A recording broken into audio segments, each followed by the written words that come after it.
নমস্কার, আমি সঞ্চিতা। দ্বিধা চ্যানেলে আপনাদের সবাইকে স্বাগত জানাই। এখন তো সকাল হয়ে গেছে, কিন্তু বাইরে যেহেতু সকালবেলায় একটু বৃষ্টি হয়েছিল, তার জন্য আর জানলাটা খোলা হয়নি। এই বৃষ্টিটা কমার পরে খুব কড়া করে রোদ দিয়েছে। বৃষ্টি হয়েছে সেটা কিন্তু মনেই হচ্ছে না। সকালের যে টুকটাক কাজগুলো থাকে সেগুলো করে নিলাম। আজকে একটু বাইরে বেরোবো, একটু আইব্রো করার আছে, তার জন্য বাইরে যাব। বৃষ্টি হলেও কিন্তু গরমটা খুব একটা কমেনি। গরমটা কিন্তু সেই একই রকমই আছে। বৃষ্টি হয়েছে দেখে কিন্তু বোঝাই যাবে না, অথচ ভোরবেলাতে ভীষণ বৃষ্টি হচ্ছিল। তারপরে বেরিয়ে পড়লাম বাইরে। এখানে বাড়ি থেকে খুব একটা বেশি দূরে নয়, হেঁটেই চলে আসা যায়। ব্যাস, আইব্রোটা করা হয়ে গেছে। এবার আসার সময় দেখি পটল বিক্রি হচ্ছে। এখন তো সবজির অনেক দাম। আপনাদের ওখানেও কেমন দাম জানাবেন। আমাদের কলকাতাতে কিন্তু সবজির প্রচুর দাম এখন। তো পটল বিক্রি হতে দেখে 1 কেজি পটল নিলাম আর একটু লঙ্কা নিলাম।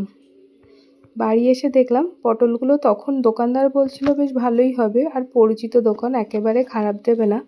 তবু উনি ভেঙে দেখিয়ে দিচ্ছিলেন পটলটা কেমন আছে। এদিকে বাড়ি এসে 2টো ডিম সিদ্ধ ছাড়িয়ে নিলাম। সকালবেলা এটাই ব্রেকফাস্ট হয়ে গেল। আর একটা নিরামিষ তরকারি হয়েছিল, আর তার সাথে হয়েছিল কলা পাতায় মাছ ভাজা। তার জন্য দেখুন প্রিপারেশান নিচ্ছি। মাছটাকে নুন, হলুদ আর তেল দিয়ে মাখিয়ে রেখেছি। তারপরে পেঁয়াজ কুচি, রসুন কুচি, লঙ্কা এগুলো সব দিয়ে দিলাম। রসুন কিন্তু থেতো করিনি, গোটাভাবেই দিয়েছিলাম। আর দিয়েছিলাম একটু আদা, জিরে আর গোলমরিচের একটা পেস্ট। এগুলো খুব ভালো করে দিয়ে আর একটু তেল দিয়ে মেখে নেব। আলতো হাতে মেখে নেব, যাতে মাছগুলো ভেঙে না যায় বা মশলাগুলো সব ঠিকঠাকভাবে সবার সাথে মাখে, সেভাবেই মেখে নিতে হবে। মাখা হয়ে গেলে আগেই আমি চাটুটা বসিয়ে তার উপরে কলা পাতা দিয়েছি। আর কলা পাতাটা কিন্তু বেশ ভালো করে ধুয়ে নিতে হবে।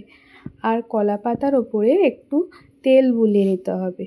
এগুলো হয়ে গেলে মাছগুলোকে একটা একটা করে সাজিয়ে দেব, যাতে আমার আমি যখন পরে উল্টাবো সেই সময় যাতে কোনো সমস্যা না হয় আর ভেঙে না যায়।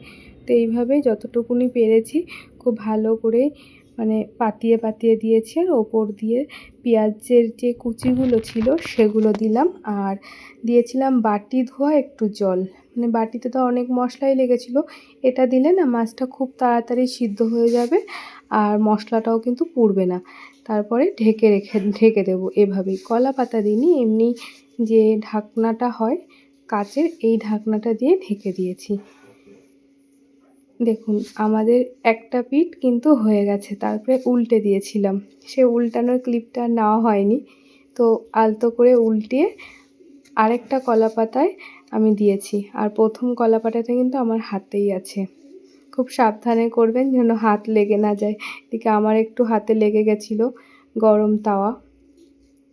আলতোভাবে করে আবারও সেই 10 মিনিট মতন ধিমি আঁচে ঢাকা দিয়ে রাখতে হবে। এভাবেই প্রত্যেকটা পিঠ 10 মিনিট করে রাখলেই, ধিমি আঁচে একদম কম আঁচে রাখলেই আমাদের কিন্তু কলা পাতায় মাছ ভাজাটা রেডি হয়ে যাবে।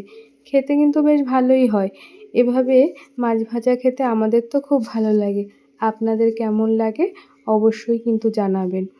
আর এটা গরম ভাতের সাথে খেতে খুব ভালো লাগে, আবার যদি মনে করেন যে শুধু খাবেন সেটাও ভালো লাগবে। একটু লেবুর রস ছড়িয়ে দিয়ে এভাবে যে কোনো মাছ যদি রান্না করা হয় কলা পাতায়, তাহলে কিন্তু খুব ভালো লাগে, একটা আলাদা টেস্ট। তো এইভাবেই আমরা কিন্তু ভাত দিয়েই খেয়েছিলাম, শুধু খাইনি। আর এদিকে টেস্ট করে দেখছি কেমন হয়েছে, তো দেখতে পারবেন ভালোই হয়েছে। ধন্যবাদ সবাই।